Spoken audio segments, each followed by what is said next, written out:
All right, it's 11:50. Let's get started. I've got lots of content for you. My name's Selman. I'm a maintainer at the Accord project, contributor at Hyperledger. And today I'm going to talk about smart and legal contracts. So what do we need to do to make the chain code, the smart contract code that we write, legally enforceable? And that's the problem that the Accord project has been working on for about the last 3 years or so. So I'll just start with a few slides to introduce the Accord project, and then quite quickly, hopefully I'll show you a demo of some code running on Fabric. So the Accord project is a fellow Linux Foundation open source project. We're a top-level project, and our mission is to provide a non-profit open source technical foundation, a set of libraries that help people work on these problems that are all to do with the intersection between the law and technology.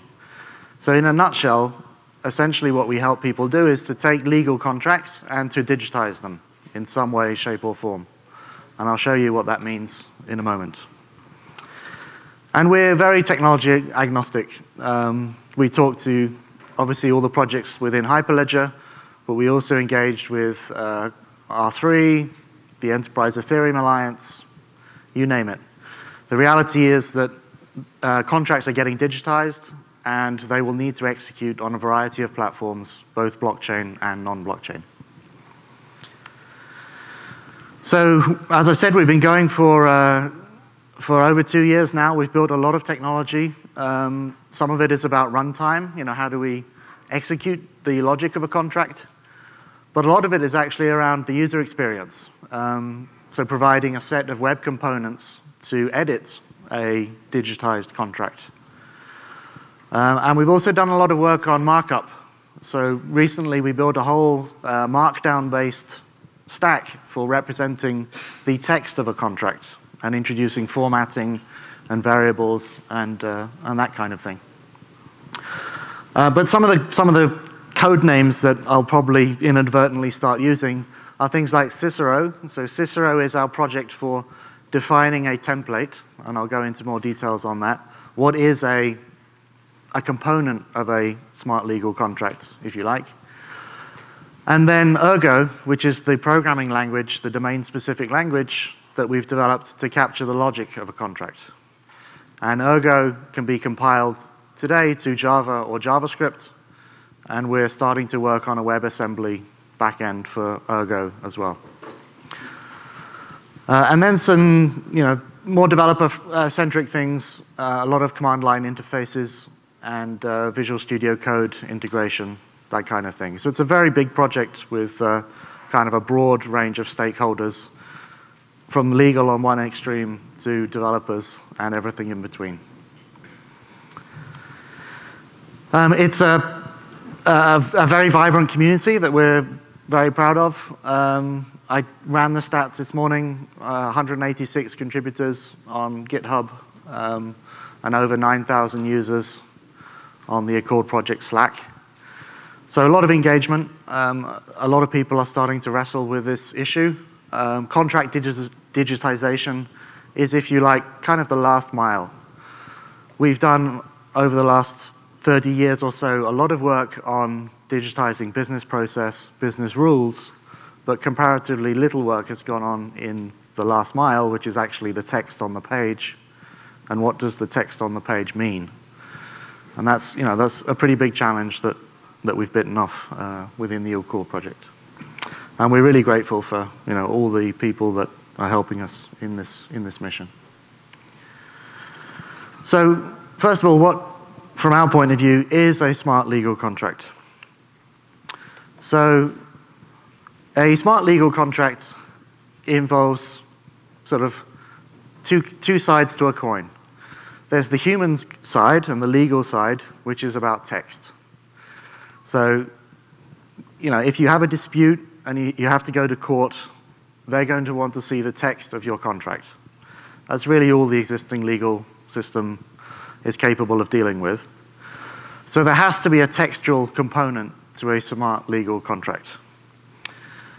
On the flip side, the smart piece essentially means computer executable, right? So there has to be a logic that a computer can understand aspect to this. And the apex of the triangle is really to relate these two things. You have to have the notion of a data model, because the legal text is going to be talking about concepts. So it could be talking about a late delivery, for example, and a penalty that needs to be paid if a delivery is late. So those concepts that appear in the legal text are essentially an instantiation of a data model. And on the computational side, the code that you write will be strongly typed and will be referencing elements of a data model. So that data model at the apex is the key to integrating these two different worlds. Without a shared data model, you can't really relate the legal text and the computational code, because the data model really gives you the semantics of both sides of the house. Right, we need to have a shared understanding between technology and legal of the concepts about which we're entering into a contract. Does that make sense? Any questions before I move on? Great. So we love triangles, and we use this triangle a lot. And essentially, if you draw a circle around this triangle, that's what we call a template.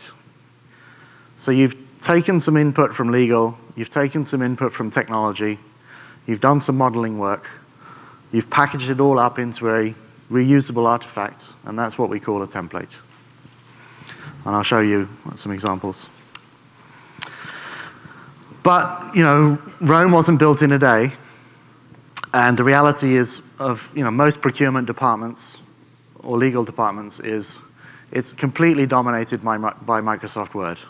Right? All of the legal contracts are just Microsoft Word documents. So how do we move them from that to fully executing autonomous smart contracts on a blockchain? So our experience is you don't do it in one jump. You have to construct some baby steps along the way that help them make that transition.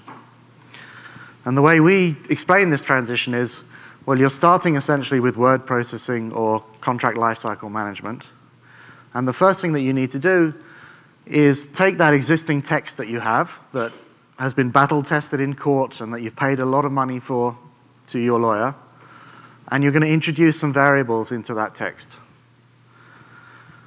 And you can buy those kinds of contracts from LegalZoom or Rocket Lawyer or places like that, right? You go online, you pay $200, and you can get a pro forma contract to sell a vehicle or something, and it will have those kinds of placeholders. Enter the name of your vehicle, the mileage, you know, the color, etc.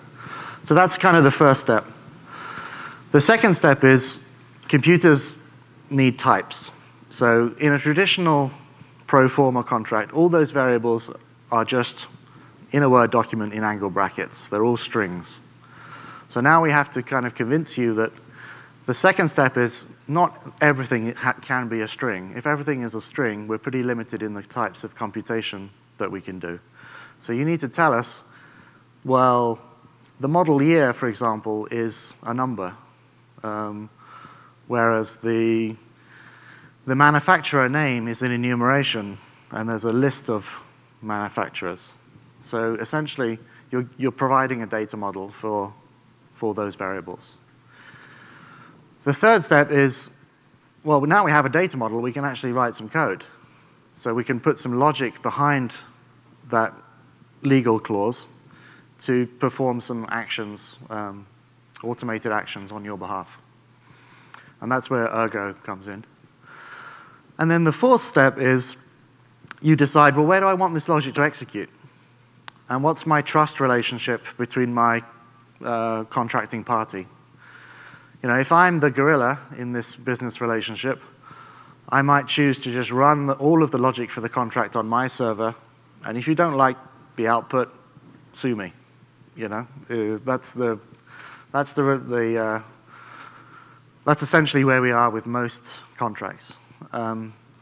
If it's a much more equal relationship, like perhaps we might see in banking, then maybe we do want distributed trust, and I'm going to execute my copy of the contract logic, and you're going to execute your copy of the contract logic, and we're going to use consensus to make sure that we're in agreement as to the state of the contract, and then we start to bring in blockchain into the discussion.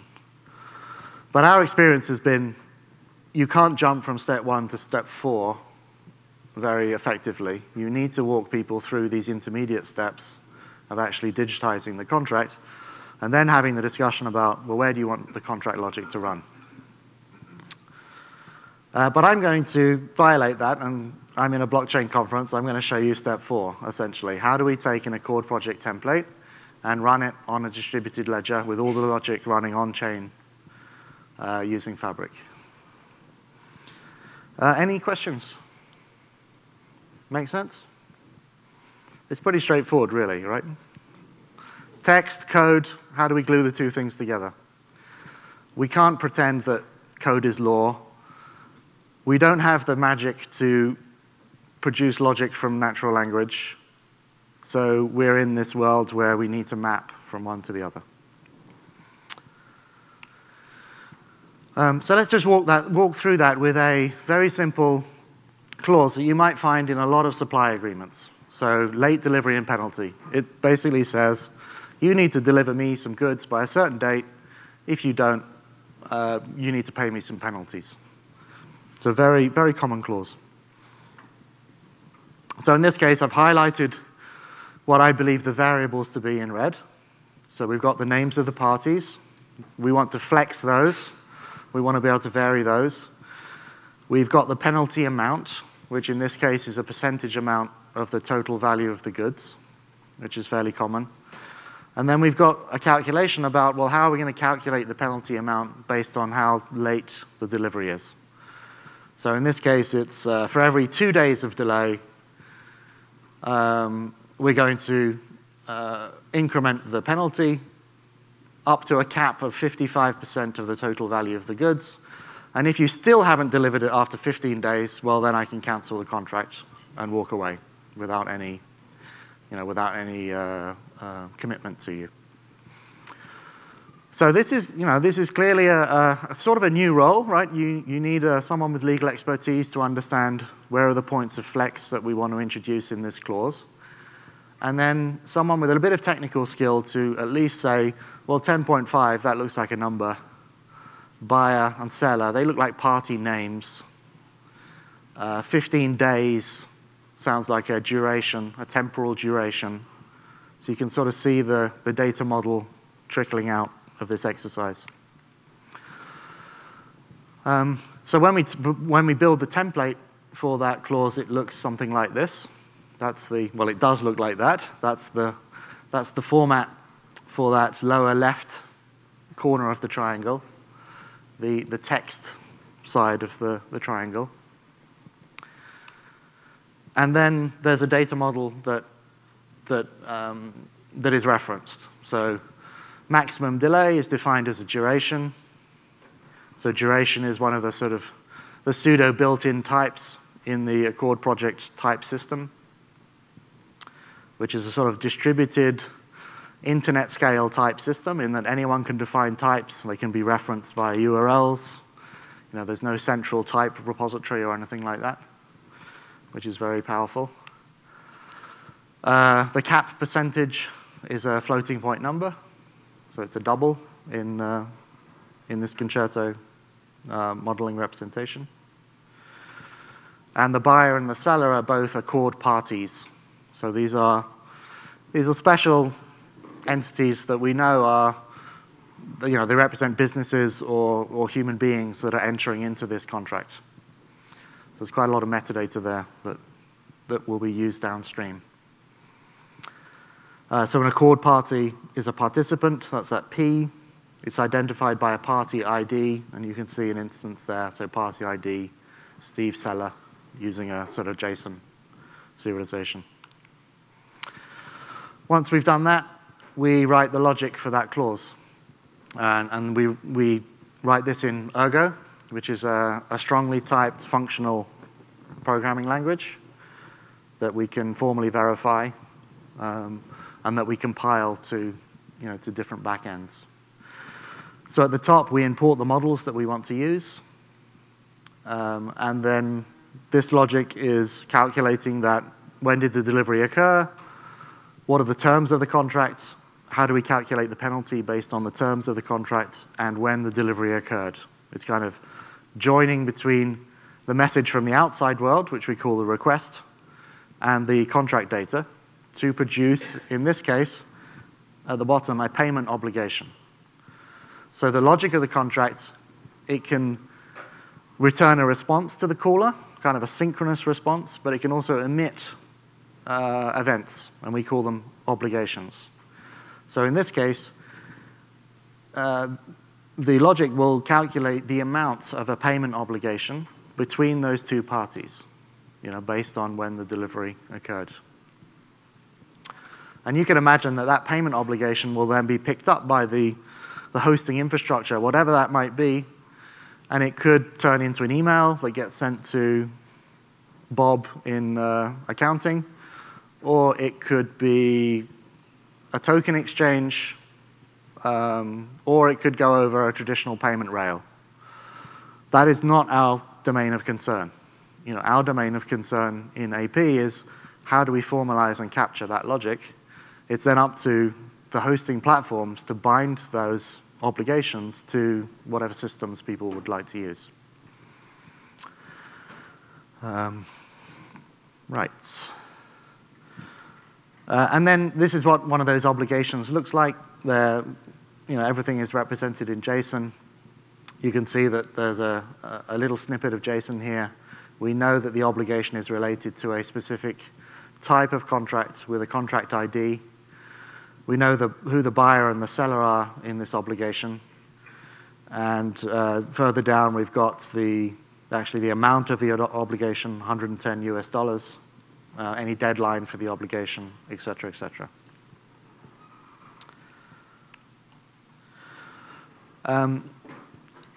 So the slightly magic part of the Accord project stack is this binding between language and data.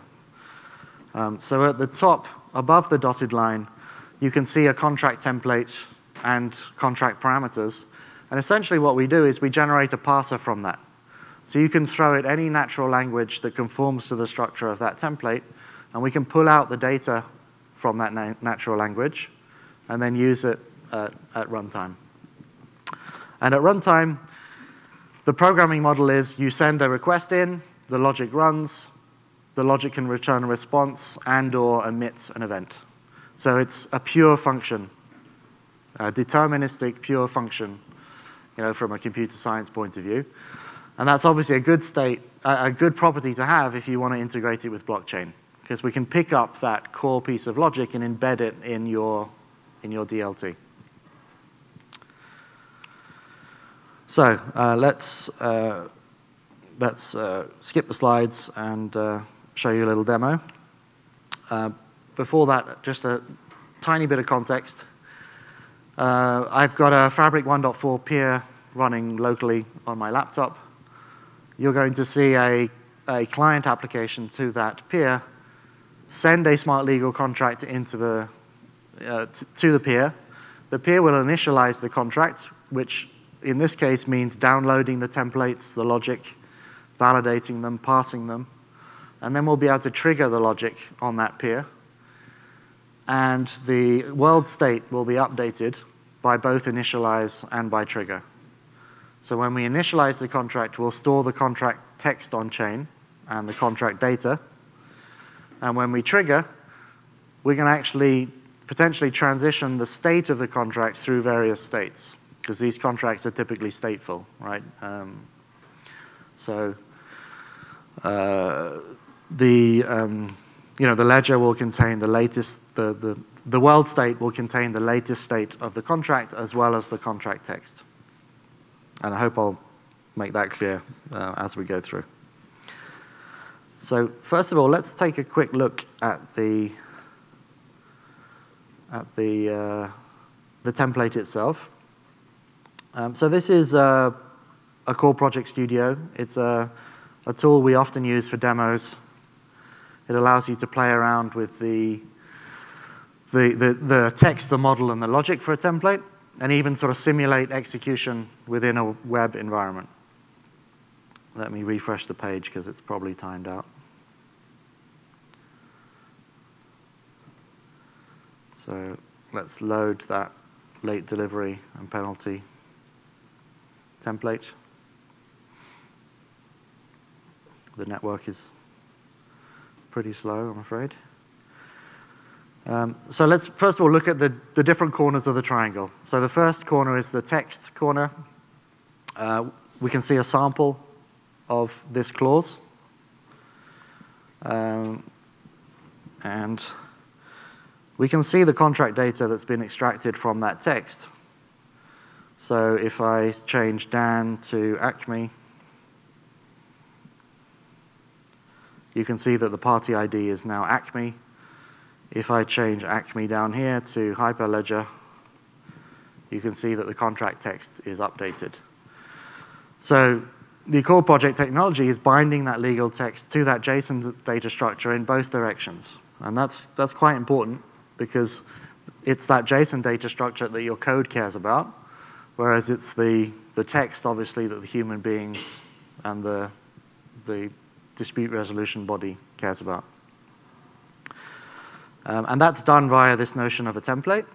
So you can see the markup here. We've introduced the variables. There's even some sort of conditional text.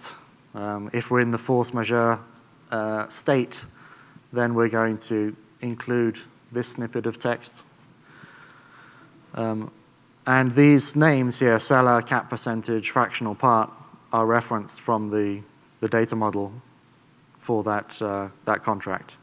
So as we saw earlier, buyer is an accord party, force majeure is a Boolean, duration is a penalty duration, penalty duration is a duration, etc. And then the last corner of the triangle is the ergo logic itself. This is where we can enforce invariants. We can return responses.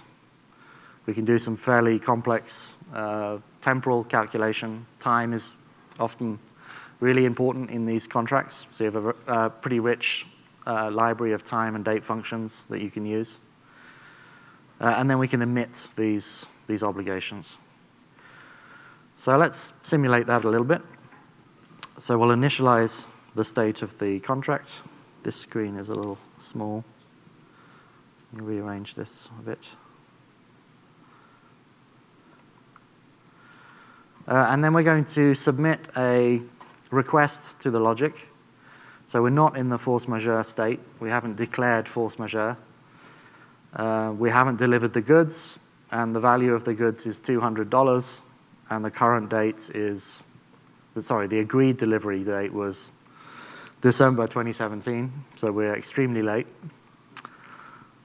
And when we send that request into the logic, we're going to get a response which says, well, the penalty is $110, and actually the buyer may terminate the contract. We're so late, we're way over the 15 days. The penalty was capped at whatever it was, 55% of the value of the goods, but we may now terminate this contract. And if I play with these dates, we should get some different results. So let's say the agreed delivery date was 03/01. Now the penalty is $31, and we may not terminate the contract without, violating our obligations. And if we go a bit crazy, let's say that the agreed delivery date was the 1st of April.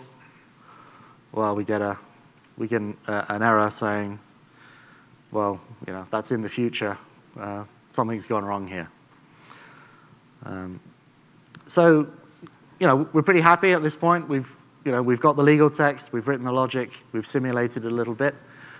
Now we want to deploy it. We want to get it running on a DLT and start hooking those late delivery or those delivery notifications up maybe to our IoT platform, FedEx, our smartphone, whatever it might be, and get that distributed trust between those two contracting parties. So what we can do is we can use the Accord project contract editor React components to build a product.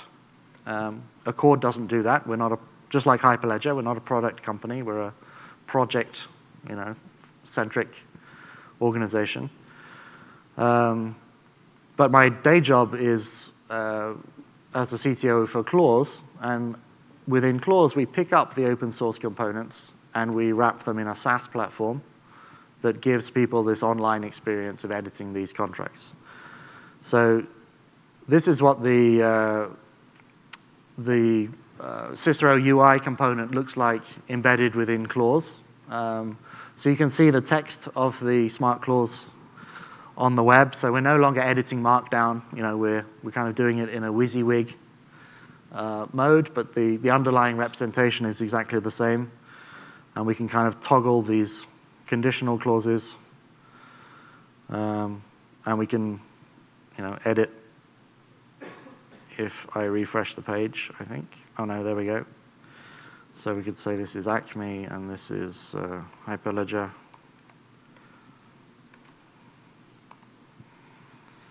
And the text will get rewritten. We can agree on the penalty duration. So this might be something that someone in procurement is doing. They don't really understand the logic behind the clause. Their job is just to parameterize it during the negotiation of the contract. I don't like you very much, so I'm going to set the cap percentage to be 75%. And the fractional part is going to be weeks instead of days or something. You get the idea, right? We've got this bidirectional binding from one to the other. We can then download that Markdown. And that's what we call Cicero Marc. So it's kind of an extended Markdown.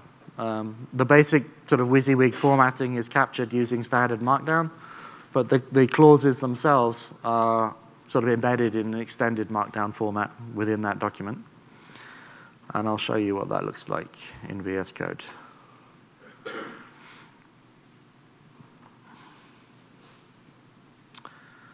So this is a Cicero Marc document for, can you see that okay? For essentially what we just saw. This is all standard Markdown. This is all standard Markdown. Then there is this code block which has an embedded clause in it. And within that code block is more Markdown, which is the text of that clause. And the Accord project parser technology will be able to parse that Markdown and pull out the JSON data structure so that we know that Dan and Steve are the Accord parties, the cap percentage is 85%, et cetera, et cetera. And then there'll be some more text. So the working assumption here is that you'll have an existing Word document which might be 70 pages long, and 95% of that Word document is for human beings and will almost never be automatable. But within that Word document, there'll be a handful of clauses that you can automate, and there's a lot of value in automating them. Often these are sort of the happy path clauses, like late delivery and penalty, payment terms, et cetera, et cetera, et cetera. Some of the clauses you might just choose to parameterize the variables. So you've got like a machine-readable representation of the variables. You won't bother implementing any logic. Maybe because the logic is it's not deterministic, or it requires human decision-making. For some of the more mechanical clauses, like this one, you might choose to write the logic as well. So now what I'm going to do is I'm going to send this Markdown document to my Fabric instance. So I have a piece of chain code that's running on Fabric. I've deployed it to my local Fabric, and I'm going to call this Initialize Method, which takes that contract text. And what the Initialize method is going to do is it's going to parse that Markdown document, and it's going to find all of the embedded clauses within it, And then it's going to pass the text of each of those clauses to give it a JSON representation of each clause. And then it's going to store all of those little JSON representations for each clause on the ledger. And then the second step we will do is to then trigger one of those smart clauses by sending it a request.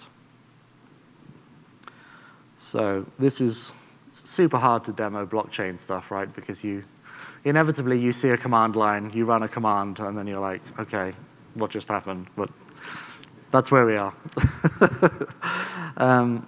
So if I run node invoke.js, first thing we'll do is we are going to do a whole bunch of connection boring stuff. Then we're going to read this request.json file off the file system. We're going to read contract.md off the file system. We'll initialize the contract with the contract text, and then we will trigger the contract with the request that we read off disk. So this is kind of simulating hooking it up to your IoT platform or whatever it is that you might be, where you're gathering those late delivery notifications. And then we disconnect. So let's run invoke. So first we load the request. Looks very similar to the one we simulated before. We're not in force majeure. Value of the goods is 200. The agreed delivery date is February 1st. So we found one clause in the markdown that we sent into the fabric. And then when we triggered that clause, it calculated that the penalty was 170. And that all happened on chain.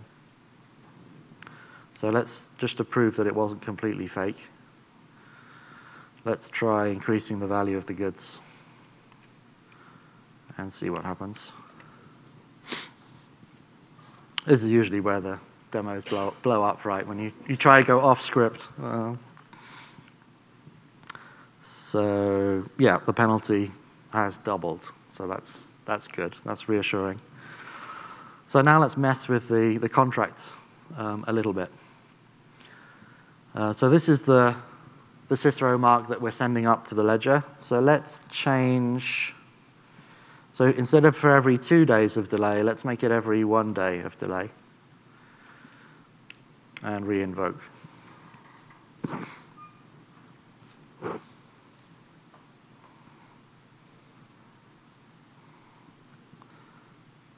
Oh, that's interesting. Maybe we capped it, yeah. So perhaps we capped it at 85%. I bet we did. So let's make this 100. This one might be a bit trickier to simulate. If I change all the numbers, hopefully something will change.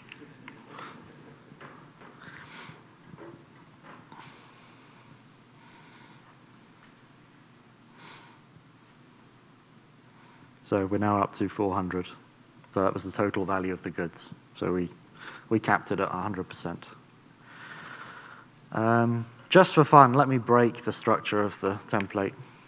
So I'll introduce something random in here. The parsers should now complain and say, I can't deal with that. The structure of that text doesn't match the structure of the template that is defined by this thing. So we should get some sort of error, I hope. Boom, there we go. Endorsement has failed. And we even get a little syntax error coming back from the parser. It can't deal with that contract because it doesn't conform to the structure of the template. And this is kind of interesting because in this case, we've made the choice that we will download the templates from the internet at initialize time of the smart contract. That's obviously that's a really aggressive stance to take. You might not want to take that stance. You might want to take the template archive and kind of statically bundle it with your smart contract code so the two things are baked together. and you get sort of real, cryptographic assurance that this is that smart contract. So you could do that. But doing it this way allows me to essentially change this reference and use any of the other Accord project templates that have been published. So there's a template for fragile goods, for example. If I wanted to use that template, the data structure for that clause would look like this. The markdown would look like this. And I would be using a URI, which was fragile goods at 013 with this hash. So this hash is kind of interesting in that it's a content-based hash of the structure of the template itself. So when I address a template with a version number and a hash, I'm pretty certain about what it is that I'm referencing. Because if any bytes changed inside that template, the hash would also change.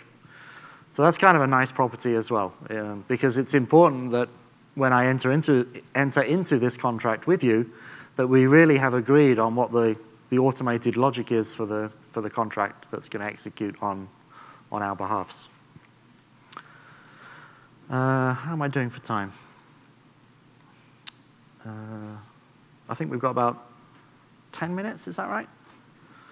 That was essentially what I had. Can I take some questions? Yes? Yeah, Dan, great presentation. Quick question on the hashing. So assuming that you're downloading a template to use, and you're going to change that template, so theoretically the content hash will change, right? Can you use save as so that you can reference the new hash with your counterparty to make sure you're both using the same version of the contract? Yeah, so if I went back into Template Studio and I start changing the text, the model or the logic or the metadata for the contract, typically what I would do is I would bump the version number and then re-export it, which gives us this Cicero template archive, this zip file, CTA, and it will have a new hash. So I would say, yeah, I accept your red line.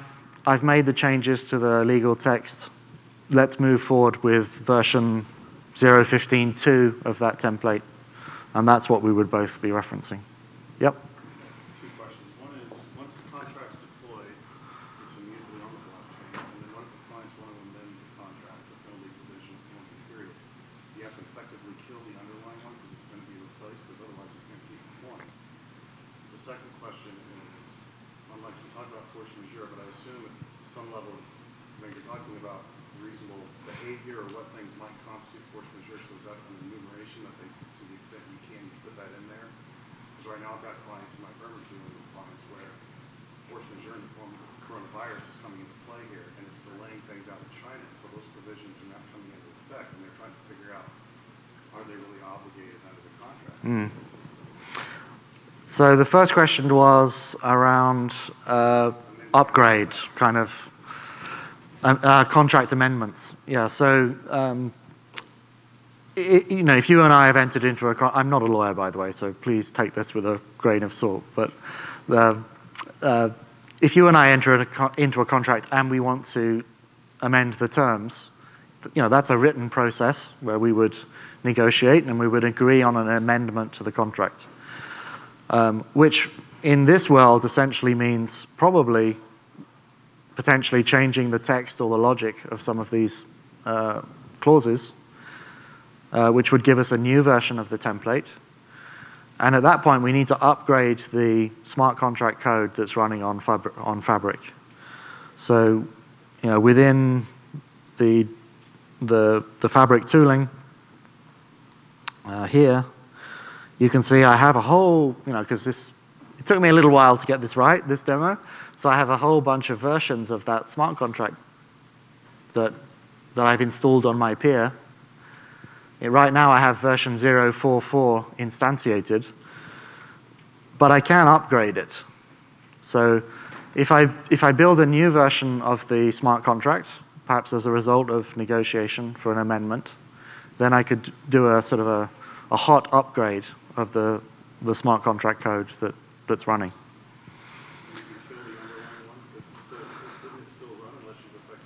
Yeah, you would, so if I do a Docker PS here, you will see, or maybe not, that I have version 0.44 of the smart contract running. But you're quite right, because I did an upgrade, I still have version 0.43 running. But as a sort of a peer admin, I could remove version 0.43. It's not currently being used anymore. You know, all of the transactions are being handled by version 0.44. I think they leave it there so that you can do a rollback, you know, if you have to in an emergency. Second question was around force majeure and declaring force majeure. You know, it's a legal decision, and it's something that the legal tech engineers that are building the templates would have to consider. So the person that built that late delivery and penalty template allowed the person sending the request to the template to state whether they, you know, were declaring force majeure. But yeah, exactly the mechanics for that would probably vary from case to case. I don't have a out-of-the-box solution to that. Parties potentially try to identify and enumerate what might constitute. They could, yes. Code that in. Yeah, they could. We say we can distill this to ones or zeros logically. Yeah, so in this data model, force majeure is super simple, right? It's a Boolean. But you could define it as an enumeration and say, right, well, what's the type of force majeure that you're declaring? And then you have to tell us why you're declaring force majeure. That's really a sort of a modeling exercise.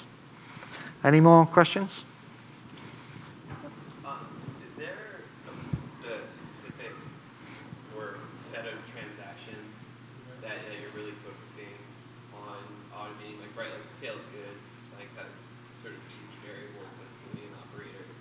Your services contracts are obviously a little more fluid, less able. So like, are you trying to focus on that, or is it really just like a section by section in a contract focus? So within the technology working group of the Accord project, we really focus on providing these libraries that upstream consumers can then use, so useful libraries. So that's very generic. We don't want to tie it to one specific industry or use case. But what I can say is that the sweet spot for this kind of technology is when you've got, not every contract is a snowflake, right? Because if every contract is a snowflake, then it's really hard to build the templates. Like building a template is an investment and it takes time. So there's an assumption here that there are templates.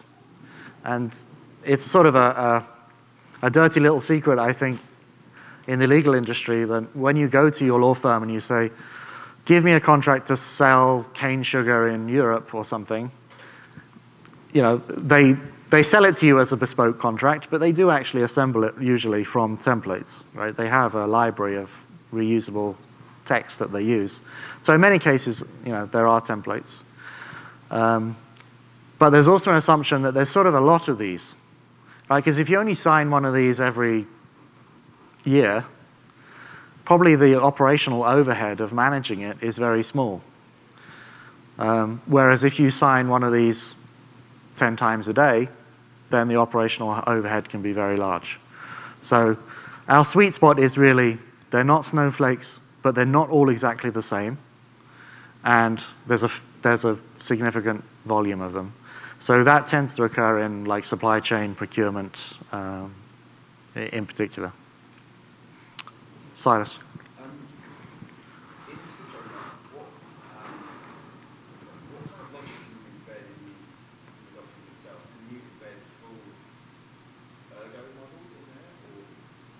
Or? Yeah, so the right now within Cicero Marc, you can, do I have an example?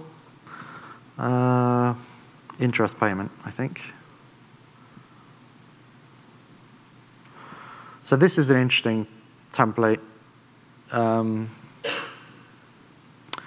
because within the text, there's actually there's an ergo function call. So we're saying, I want to take out a loan for this amount. It's at this rate over this duration, and therefore your monthly payments are are a calculation, right? But you want the monthly payment to appear in the legal text that someone's going to sign. So in that example, we've inlined an ergo call. So you can call any ergo function from within Cicero Marc. And if we look at the sample, as I change the interest rate, I don't know how to refresh it. Maybe I have to change tabs. No.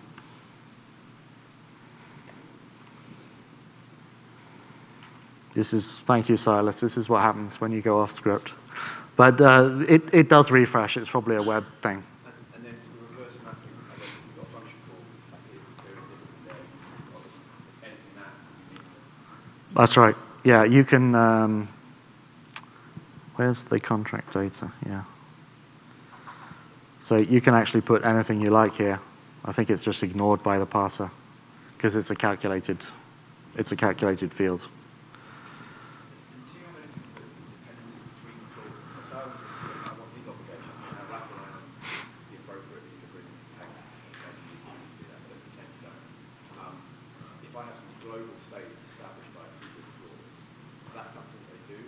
Yeah. So the question is around clauses are often not atomic, right? There are relationships between clauses, and contract state is often shared between clauses. So contract can be kind of like a state machine, right? It starts in a state, and then you do something, and it enters another state, and then I do something, and it enters another state. And often that state needs to be shared across all the different clauses. So yes, I would guess we're probably 50% of the way through dealing with that problem. We can reference contract variables, contract scoped variables from within clauses. So for the computer scientists, the clauses essentially become methods or functions, and they're hosted by something that looks a bit like a class, except it's immutable. So they can reach back out and reference the contract variables. The part that we haven't yet solved is when one clause emits an obligation, often other clauses would want to be notified. So there's sort of a data flow within the contract. And we have a project where we're working on that at the moment. Sorry? Yes. Yeah. So there's a GitHub issue for it. It's called full contract support. It's the issue. Question at the back?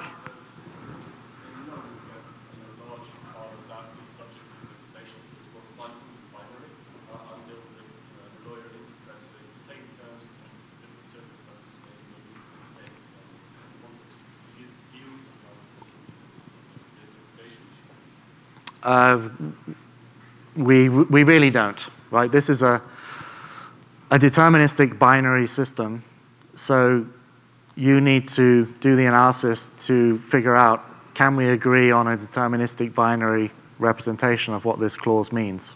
If you can't, then it's probably not a good subject for automation. There are scenarios where both parties are not using this technology. So we may enter into a contract, and I may choose to automate my obligations, and I may have an understanding of what I think the logic of the contract is for my obligations. And I can do that without involving you, because you're just signing a traditional contract. So that's, that gives you some wiggle room. Because if my interpretation of the logic of the contract is wrong, then I won't meet my obligations, and then you will take me to a dispute resolution arbitration, and then we'll find out who's right. So. Question there? So some of the clients are asking for hard copies of the contract, and one of the interesting requirements, by the way, we are building some services for an application. They require signatures. Yes. So I have a solution. We have a solution for that. How are you approaching it? So within Accord right now, we don't deal with signature. I mean, DocuSign is a member of Accord, and they're obviously the gorilla around that space. Putting my clause hat back on, the clause platform does deal heavily with signature. So often you wouldn't just download the markdown for this contract, you would download the PDF of the contract. And we have an integration with DocuSign and HelloSign so that you can send that PDF for signature. You get the electronic signature, and at that point, you know that, well, we should transition this logic into the running state. And that might mean that that's the time that you deploy to the blockchain. Because So what we are doing is we're not going to collect everyone's signature. We were thinking of adding a QR code at the bottom of the document, which would be generated based on the private key of the transaction. yeah, that's an interesting idea. Yeah. So even if there's an audit, you just go back and maybe not the whole private key, but just a portion of it, the combination of certain parts of it that can verify that. Yeah, I think I'd just caution that the reason DocuSign is the huge company that it is because they did all the hard work of convincing all the various jurisdictions in the world that DocuSign was legally enforceable. So it's not really 5% of the problem is technical, 95% of it is actually relational. Making sure that when you and I DocuSign something, if I renege on my commitments, that you can take it to a judge. And Yeah, so this is more of a general question. How do I know? I printed this out. How do I know this is based on stuff that is stored on the blockchain? So how can I somewhat eliminate the human trust? So we need to put something on it which creates confidence. I mean, this is more psychological. Maybe we can go. Yeah. Yeah, no, that makes sense. Any more questions? Everyone's hungry? Thank you very much, everyone. Have a great day.